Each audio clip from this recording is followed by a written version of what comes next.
friends, it's Sabrina Brandon, your ketogenic pampered chef. I help busy families ditch takeout and get healthy meals on the table with less stress and less overwhelm. And I do this all while sharing my love for Pampered Chef products and my keto diet. So let's get started today. Today, what I'm going to do is another mini meal prep. So I'm not one of those people who can take all day on a Sunday and just prep all my meals for the week. That just takes too much time and energy, and I want to do other things on my Sunday and on my weekends. So I have found that doing mini meal preps help me so much. And so today I'm going to share with you a mini meal prep that I do when I buy a large pack of chicken breasts. So let me show you the chicken breast. It was a 4.5 pound packet of chicken breast. Let's see, can you see that? And that's what it looks like. It's got 6 large breasts in the pack. And there was a time when I would have taken this pack of chicken and just thrown it in the freezer. And then when I was ready to cook, I would be like, oh my goodness, this whole big thing is frozen solid. And then I have to thaw the whole thing out.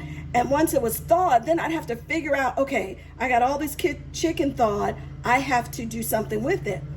Well, now, if you hear noise in the background, that's my neighbor mowing his lawn. And I was trying to wait for him to get done, but it looks like he's going to be mowing all evening. But anyway, now what I do, as soon as I get the chicken home, I wash it and take the fat off and separate it. Even if I'm not going to do anything else, I separate it into meal-sized portions. So if that's all you do, that is something. That's better than doing nothing. But most of the time, I decide right then what I'm going to cook, what recipe I'm going to use to cook the chicken. So that's what I'm going to do today. I'm going to show you how I get all of this ready for the recipes for the week. So I'm going to put on these gloves because that's going to make it easier for me. And the very first recipe that I'm going to prepare for is a really simple recipe for baked pesto chicken. It's chicken, salt, pepper, pesto, and mozzarella, and it goes in the oven, and it is so delicious. So I'm going to take 2 of the chicken breasts, and I'm just going to cut them into strips because that's how the recipe recommends serving them. So I'm just going to cut them into strips. And the really long ones I'll cut in half. Now I have a family of 3. And so this is definitely enough for us. But if you have a large family and it takes more than 2 chicken breasts to do it, well then, do more than 2. If you're a family of 1 or 2, you might be able to get the same recipe done with only 1 chicken breast. And, just make the recipe and keep the rest for leftovers. So I'm not going to do anything else with this. All I have to do once I'm ready to cook it is just take it out the freezer, thaw it out, and add the seasonings. Now, if I wanted to, I could add the seasonings right now, but I'm not going to do that because I want to get all of my prep done. Okay, so I don't know if you can see what I'm doing, but I've got a bowl here with a plastic bag in it, and I'm using the bowl to help hold the plastic bag up, and I'm just dropping the chicken into that plastic bag, all right? And I'm not even going to close it yet because I don't want to have chickeny fingers when I close that bag. So I'm just going to set this aside, and I'm going to go on to start working on my next recipe. So my next recipe is Tuscan chicken, okay? And it calls for thin slices of chicken. And there is nothing thin about these huge chicken breasts. So I'm gonna use our Pampered Chef close and cut tool, and it's spring loaded on the bottom and spring loaded on the top. And all you do is put your chicken breast in there, and you need a very sharp knife, and it'll cut straight through it. So let me show you. So we've got this humongous chicken breast, and we're gonna just get it in here. Actually, you know what I'm gonna do? I'm gonna cut it in half because it'll be so much easier to manage if I cut it in half. Okay, there we go. So I cut it in half, close the lid, and then with my knife, just gonna slice right through it. And what I get are two thinner chicken breasts, but not quite thin enough. This Tuscan chicken is a real, cooks really quickly when you have thin cutlets. So this is better. So now I've cut that half into fourths, and I'm going to cut this second half into fourths, and it just does it so easily. This one didn't do it. This piece wasn't evenly thick, so this thin part got left out, so I'll use that for something else. All right, so let's go to the bottom portion. If the meat you're slicing isn't even through, you're gonna get an uneven piece. So let's do this one more time.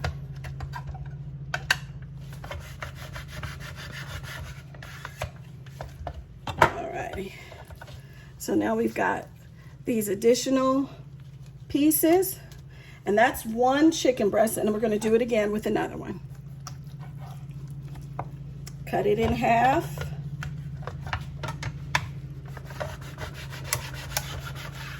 Put on the closing cut.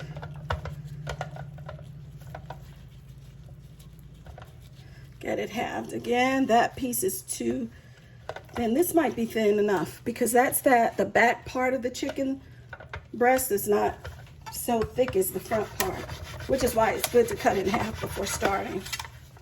This closing cut works great for slicing bagels, English muffins. You can put grapes in here, cherry tomatoes, and yeah. So we're just getting our cutlets done. One more. And you know, if this is too thin, I think this is thin enough already. I don't have to cut that part.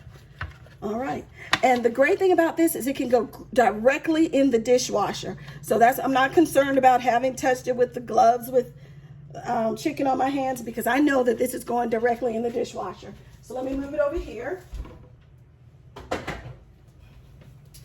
Now, let me take the gloves off, dispose of them. And now I'm going to put these pieces in another Ziploc bag, and they're going to be ready for the Tuscan chicken. So, like I say, it's a mini meal prep. It's not getting everything you have to have done for a meal. It's just getting the bulk of it. So, I'm going to zip this up. Get all the air out so you can see what I'm doing here. Let's close. I'm gonna zip out the one for the basil pesto chicken. And I'll write with it on the marker which one is the strips and which one are the cutlets. So these are ready to go in the freezer and make our next meal. So the rest of the chicken is what I'm going to use for our meal tonight, and you're going to see me make this entire recipe. So I am making a keto butter chicken. This recipe does not originate with me. I found it online from Keto Connect, but I will put a link in the description for the pesto chicken, the butter chicken, and the, what was the other one? The Tuscan, creamy Tuscan chicken. I'll make sure you have links to those recipes. But this is Indian butter chicken, keto style. Now, yeah, I did get rid of those gloves, so now here I am using my fingers. This recipe calls for chicken cut into cubes, like 1-inch size. So that's what we're gonna do.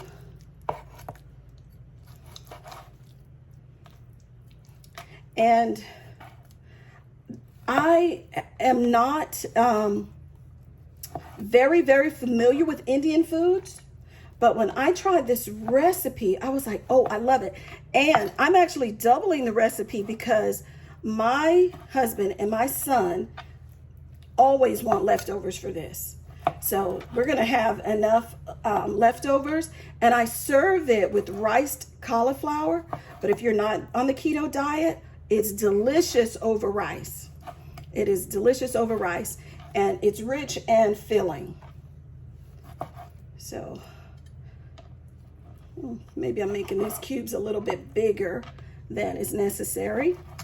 So you notice this cutting board. This is my favorite cutting board. It's a large grooved cutting board. You see these grooves around the edges? It's perfect for when you're cutting things that might spill liquid. Let's say you're cutting a watermelon. The watermelon, as you cut it, liquid is going to come from it, and the wells or the grooves in this cutting board holds up to 3/4 of a cup of liquid. So anything you're cutting, you don't really have to worry about any juices or whatever coming out, because this cutting board is going to catch it and your counters will remain clean. And I also want to put a plug in for using cutting boards in general. They help protect your knives. When you cut directly on a counter, or maybe you're cutting on a plate or something like that, it contributes to your knives getting dull. But cutting boards are designed to prevent that from happening. So if you have a good cutting board on hand, you've got a good thing. Okay, so I'm almost done dicing the chicken. My pieces are not very even, but that is okay too. Pampered, not perfect. We're not shooting for perfection in the kitchen. We're just doing the best we can with what we've got. All right. So this chicken, once it's done, is going to go into a large pan. These pieces that got left over from the other thing that was too thin, we're going to add to our butter chicken. Now I'm just going to step over here, turn the pan on. And I've got butter in the pan, 4 tablespoons of butter. And while we wait for that, I'm going to step over real quickly, wash my hands, and get started on chopping the onions. The recipe calls for that's onion skins there, 1/2 of a large onion. So we're going to chop that up and get that in the butter. And of course, we're going to use my favorite tool, the food chopper.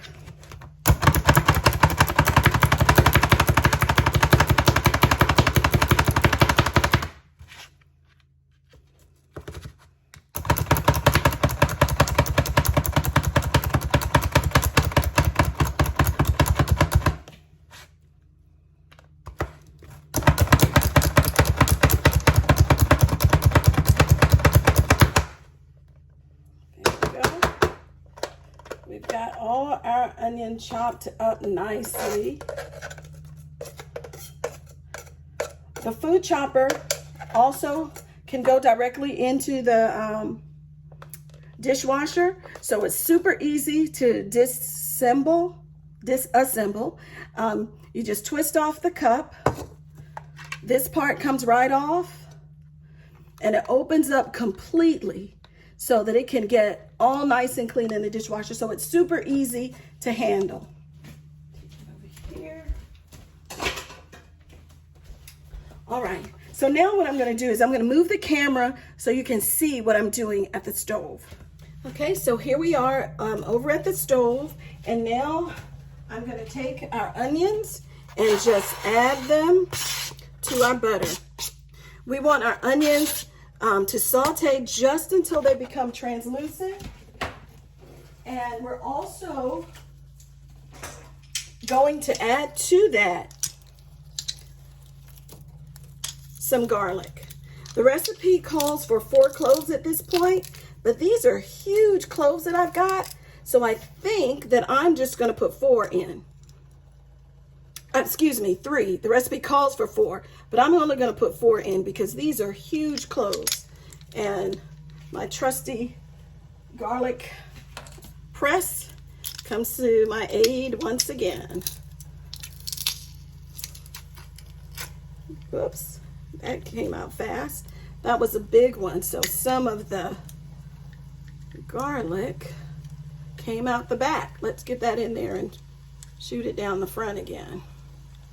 But you notice how the skin, even though the skin is on it, the skin doesn't, there we go. The skin does not get in your pot, so.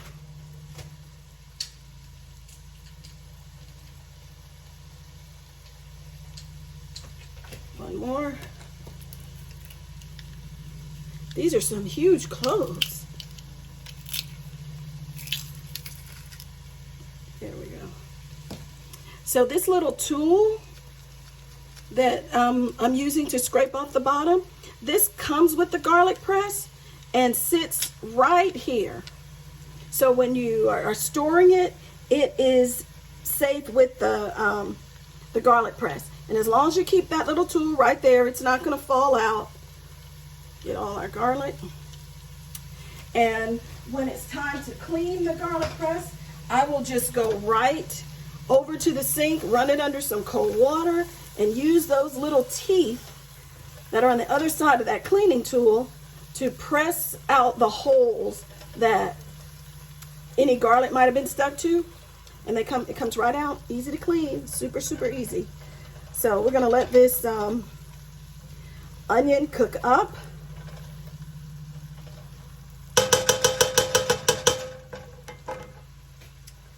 And I'm gonna move this out of our way, and I'm gonna bring our chicken over. So let me adjust so you can see. I'm gonna add the chicken to this bowl.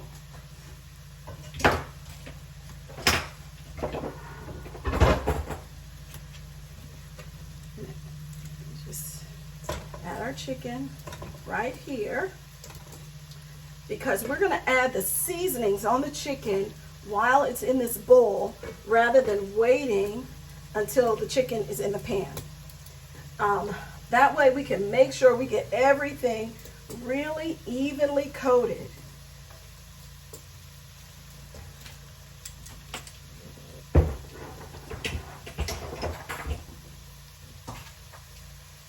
So I'm going to read from the recipe. This is the seasoning mix. It's turmeric, ginger, Himalayan salt, chili powder, and ground cinnamon. All right? So you put all those things in a little bowl, and you just mix it up good. I'm going to do half first because I want to get the chicken nice and coated all over. And I'm telling you, this seasoning mix smells so good when you're, even right now, you can tell you're getting ready to have a kind of exotic meal. It's not going to be a plain old everyday, here's what we eat meal. A little bit more exotic, but so simple and so easy to make. All right? And there's something about that cinnamon on here that it just makes it so delicious. Although I can't say that I taste the cinnamon. The turmeric is the strongest flavor that comes through. But having the cinnamon on it just does something. really nice. So you see how all the chicken is pretty heavily coated with the seasoning, all right? There's no seasoning left anywhere. There's no dry pieces of chicken. All right, so here we go. Our onion is looking good. I'm gonna let it go just a little bit more. Just a teeny bit more.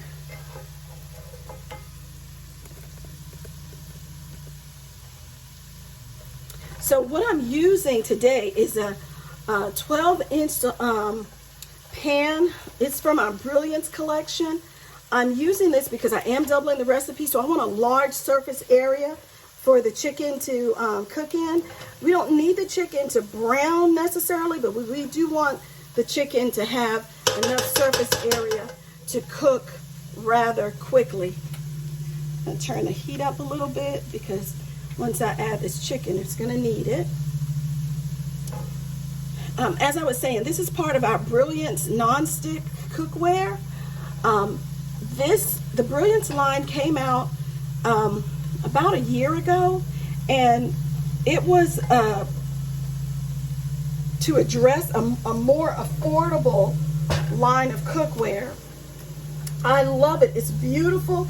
The beautiful gray kind of, I don't even know how to describe it. The blush or brushed blue-gray color of the outside makes it fit in with just about any kitchen decor. And I just love using it. I love how extremely non-stick it is. And it has a 10-year guarantee. So, you know, you can trust when you buy your products from Pampered Chef that the company stands behind it. And you have a consultant to follow up with if you have any trouble. So I love that. Absolutely love it.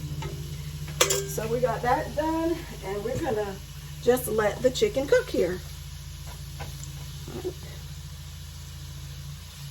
We're gonna cook this chicken until it is just done, until we can see through and it's not any pink showing anywhere. And once we do that, we're going to add the rest of our ingredients.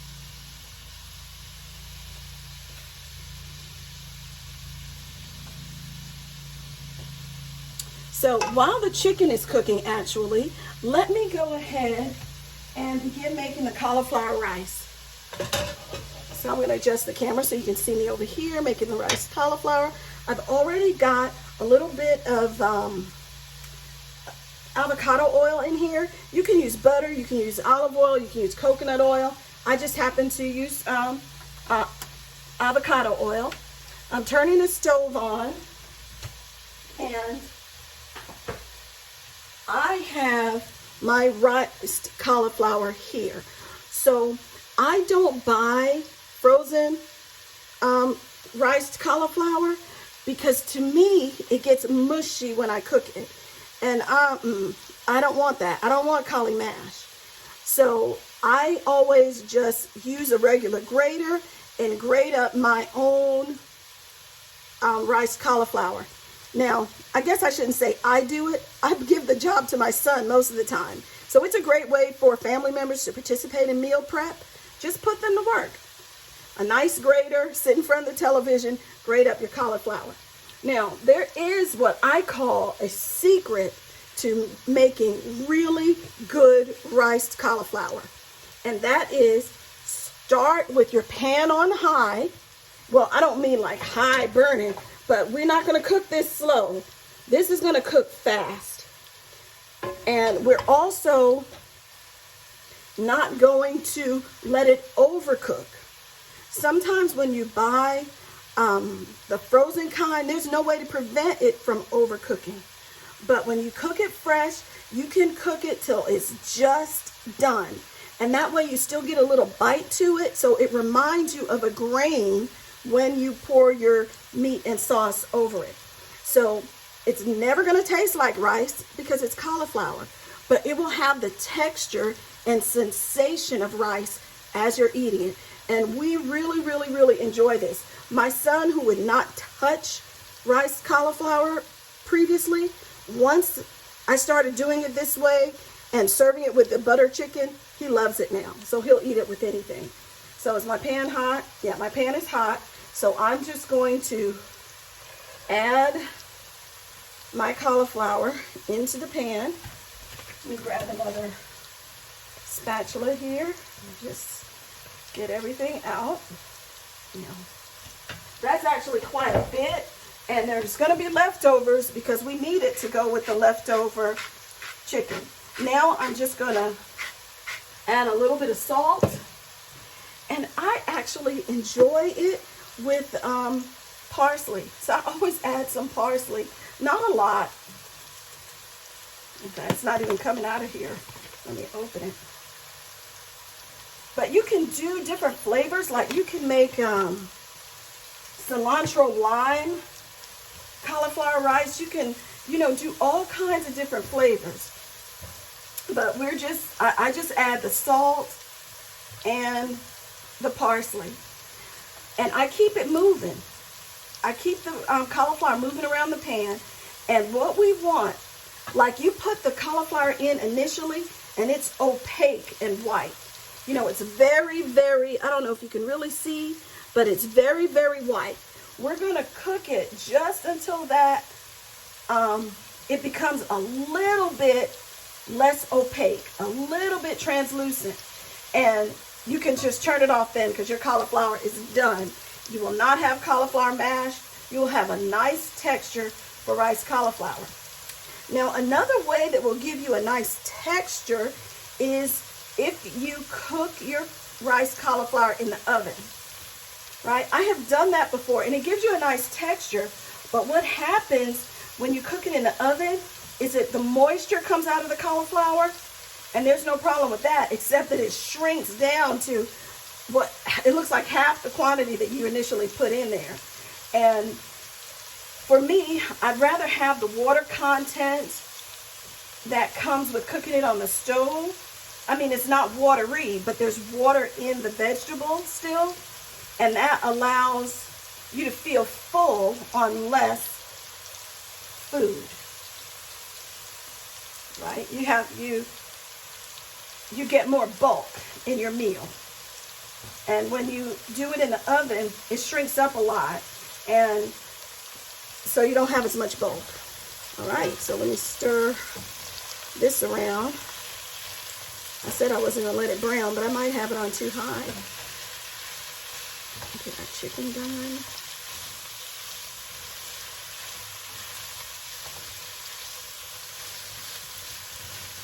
It smells so good in here, guys. I wish you could smell it.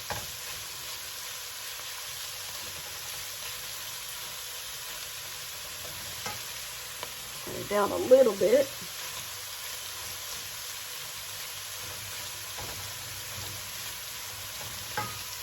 Okay, keep the cauliflower moving. You want it to cook evenly. See what a mess I'm making?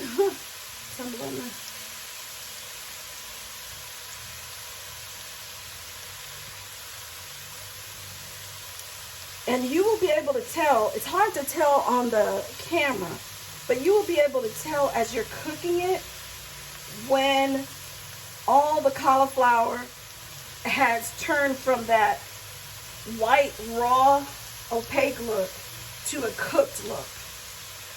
You'll be able to tell. And it shouldn't take much more than 5 minutes.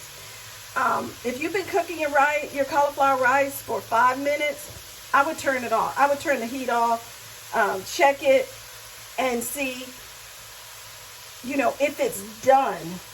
We don't want it mushy. We just want the cauliflower cooked, not raw, and not crunchy, but with just a little bit of texture.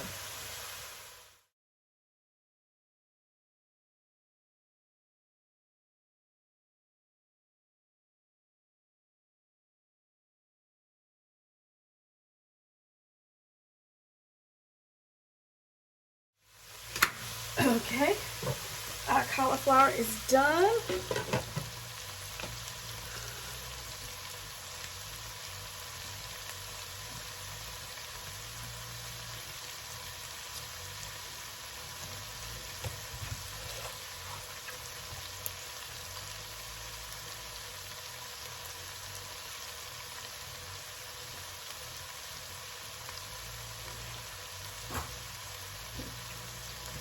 Okay, our chicken is just about done, and the recipe calls for heavy whipping cream. So we're gonna add, because I'm doubling the recipe, 2 cups, and that's exactly what was left in this container.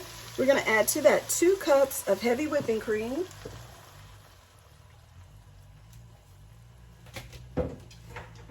And we're also going to add 3 tablespoons of tomato paste.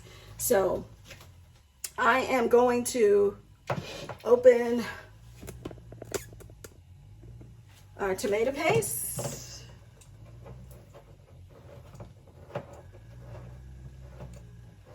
I love, love, love our can opener. And I'll just lift the lid off. There we go.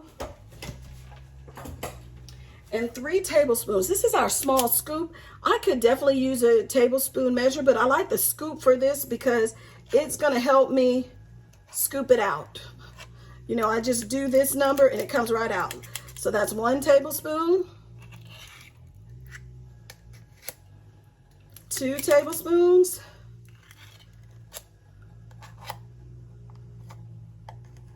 and 3 tablespoons. And we're gonna mix that all up. So I'm curious, what do you do with your tomato paste that's left in that can? When you leave the tomato paste in that can, what do you do with that which is left over? Because most recipes that call for tomato paste only call for a little bit of it. Like in this case, 3 tablespoons. Well, I'll tell you what I used to do. I used to put the can in the refrigerator because I was not about to throw away any good food. And I'd let it stay in the refrigerator till it went bad. Then I'd throw it away. Makes no sense, right? So now what I've just do is I take what's left in that can and I freeze it. Now there are 2 ways that you can freeze it. One way is you can just dish it out, you know, spoon it out and put it into a Ziploc bag and spread it out flat. Then use the edge of the spoon to divide the bag in half or in fourths. Just use the edge of the spoon to kind of make a seam in the bag and through the tomato paste. Then freeze it flat. That way, when you're ready to use it, all you have to do is break off a piece of that tomato paste wherever you put the seam in. I don't know if you can visualize what I'm saying, but if you put it in the bag and do that, you'll be able to visualize it. But the other thing that I do, and I prefer to do this, is I'll get my modular sheet pan, and I will just scoop out a tablespoonful, right? This is also helpful for measuring. I know exactly how much is in each scoop, right? I put these scoops on the pan, and then I put it in the freezer to freeze. When it's frozen, I take the scoops and add them to a Ziploc bag. That way, it makes it super easy for me to use it, and I don't waste the rest of the tomato sauce. Tomato paste, I should say. So while I'm scooping that out, I'm gonna cover this up, let it go for about 7 minutes, and it's going to be ready to serve. So I will come back once the butter chicken is done. I'll serve it up and let you know how it tastes. All right? Okay, everything is all done. I'm turning off the stove, and this is what your butter chicken will look like when it's done. A beautiful golden kind of orangey color.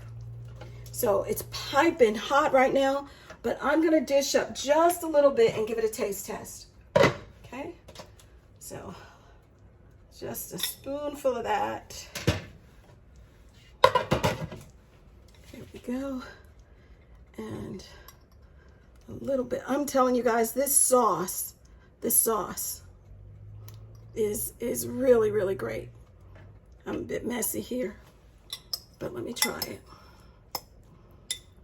You probably want to see my expression when I try it, right? You don't want me to say it tastes good and it doesn't. So here we go. Here we go. Can you see my face? Oh no, make sure. It's super hot and I don't want to burn my mouth.